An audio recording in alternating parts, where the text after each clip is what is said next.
Travel எக்ஸ்பீரியன்ஸில் எனக்கும் பாப்பாவுக்கும் very first time எக்ஸ்பீரியன்ஸ்னே சொல்லலாம். என்னென்னு கேட்டிங்கன்னா 2 இயர்ஸில் போகிறது. அதாவது வந்துட்டு என்னதுன்னா உட்காந்துட்டே ட்ராவல் பண்ணுறது ஃபஸ்ட்டு டைமு.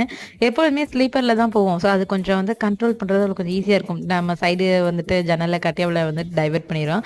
பட் இது வந்து ஃபியூ ஹவர்ஸ்க்கு மேலே அவளை வந்து கண்ட்ரோல் பண்ண முடியல. அப்புறம் மொபைல் காட்டி தான் இது பண்ண வச்சது.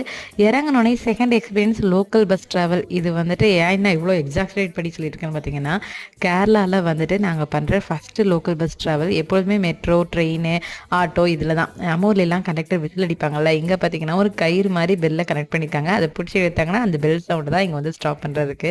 ஹஸ்பண்டுக்கு மாலை போடுறதுக்காக தான் அவங்க ஃப்ரெண்டு வீட்டுக்கு வந்திருந்தோம். ஸோ அந்த அண்ணாவும் அவங்களும் காலையில் மாலை போட்டதுக்கப்புறம் அன்னைய தினத்துக்கு மதியானம் தான் எங்களுக்கு வந்து என்னதுன்னு பார்த்தீங்கன்னா ட்ரெயினுங்கிறதுனால பாப்பா வந்து அந்த குட்டி தம்பிக்குள்ளே காரை ஓட்டி நல்லா ஆசையை தீர்த்துக்கிட்டா. ரொம்ப நாள் ஆசை இல்லை மேடம்க்கு. ஸோ கியர் போடுறது என்ன, பிரேக் போடுறது என்ன உங்கள் அப்பா பார்த்து நல்லா நோட் பண்ணியிருக்கா. நீங்கள் 2 இயர்ஸில் ட்ராவல் பண்ணால் கிட்ஸை எப்படி சமாளிப்பீங்கிறத கமெண்ட்டில் ஷேர் பண்ணுங்கள்.